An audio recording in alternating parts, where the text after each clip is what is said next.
kangaroo ကိုဒီလိုမျိုးအနီးကပ်တွေ့ဘူးလားဒီနေ့တော့မျိုးတို့ wildlife park ကိုသွားပြီးတော့ peacock တွေ kangaroo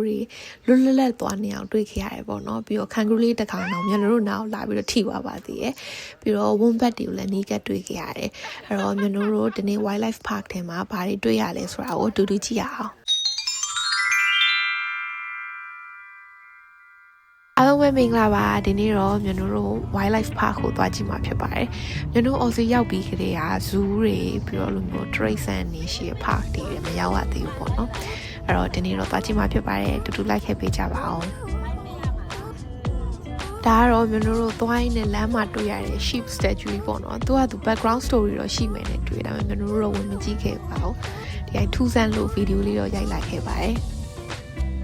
ကျွန်တော်တို့ park ရောက်ခံနေနာလေးမှာအဲ wind turbine လေးတွေတွေ့ခဲ့ပေါ့နော်အများကြီးပဲ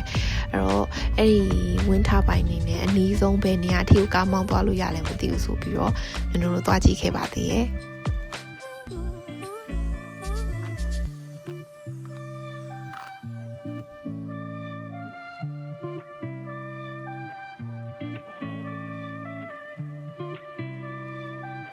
ကဲမြန်တို့အခုလာတဲ့ wildlife park ကိုရောက်ပါပြီ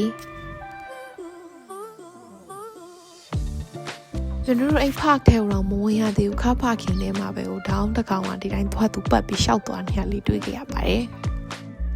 ဒါကတော့ park ရဲ့ဝင်ကြီးပေါ့နော်ကျွန်တော်တို့လူကြီးတယောက်ကို25ကျပ်ပေးရပါတယ်သူကဝင်ကြီးပေးပြီးအခါကျလို့ရှိရင်တော့အဲ့တရိတ်ဆန်တွေကိုအစာကျွေးဖို့အတွက်မြက်လေးတွေနဲ့ပေါ့နော်လို့ခွက်လေးတစ်ခွက်ပေးပါတယ်တရိတ်ဆန်လေးတွေကိုအစာမကျွေးခင်မှာပဲကိုယ့်ဟာကိုပိုက်စားလာလို့အရင်ဆုံးမုံလေးွယ်စားလိုက်ပါတယ်ကျွန်တော်ဝင်ချင်းမှာထိတ်ဆုံးတွေ့ရတာတော့အဲ့ဒီမြင်းပူလေးတွေပေါ့နော်အဲ့နဲ့သူတို့ကလည်းအရန်ကိုအစာတောင်းနေတဲ့ပုံလေးတွေဆိုတာနဲ့အဲ့နဲ့ကျွေးလိုက်တာအထဲတော့မရောက်လိုက်ဘူးအဲ့တစ်ခွက်လုံးသူတို့စားနေပဲကုန်သွားပါတယ်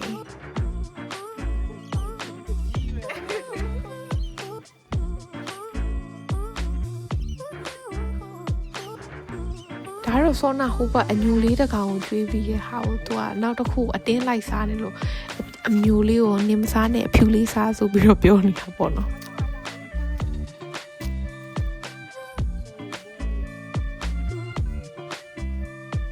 ဒါကတော့သမင်လေးပါမျိုးတို့သမင်လေးတွေကိုအပြင်မှာမတွေ့ရတာတော်တော်ကြာပြီပေါ့နော်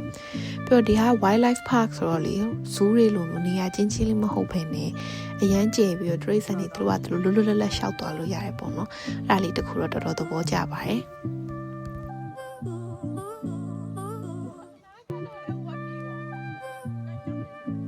ဒါကတော့ Australia ရဲ့ native animal ဖြစ်တဲ့ wombat လေးပါ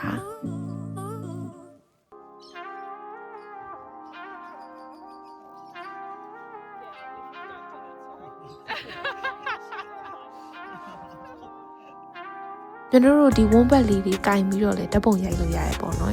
အဲ့လိုမျိုးရိုက်ချင်တယ်ဆိုလို့ရှိရင်တော့တယောက်ကို15ကျပ်ပို့တောင်းပါတယ်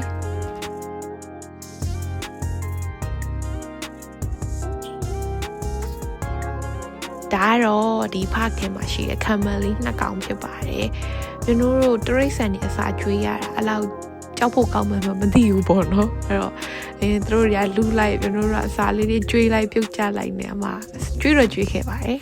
ဒါကတော့ park ထဲမှာလွတ်လွတ်လပ်လပ်ရှောက်သွားနေတဲ့ teenage kangaroo လေးဂျိုကြီးဖြစ်ပါတယ်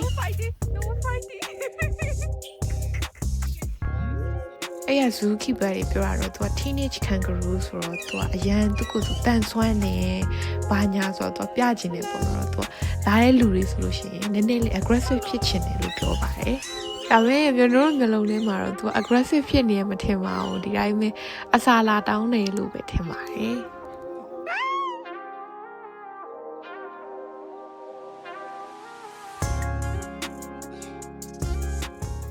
အဲ့ဂျိုဘီလေးကလေလူတွေနဲ့တော်တော်လေးကိုရင်းနှီးရပေါ့နော်သူတခြားလူတွေစီလည်းပတ်ပြီးတော့အစာတောင်းနေရလေးတွေ့ခဲ့ပါတယ်အရင်ချစ်ဖို့ကောင်းပါတယ်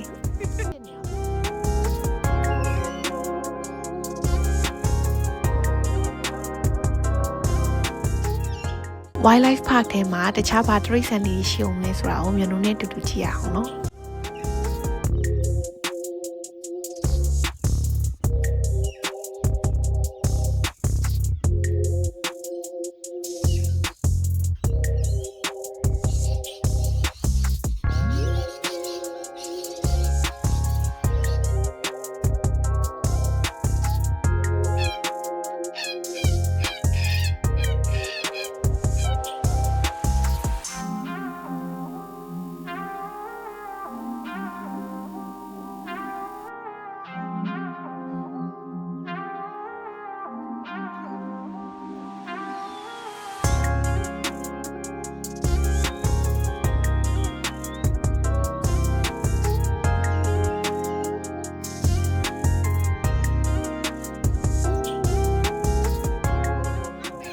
ပြန်မှာတော့ဒီလိုမျိုးအယုတ်လှလှလေးရောင်းနေ souvenir ဆိုင်လေးရှိပါတယ်တော့မြန်တို့ရဲ့ wildlife park သွားတဲ့ vlog လေးကိုဒီမှာပဲဆုံးသက်လိုက်ပါမယ် see you in the next vlog until then bye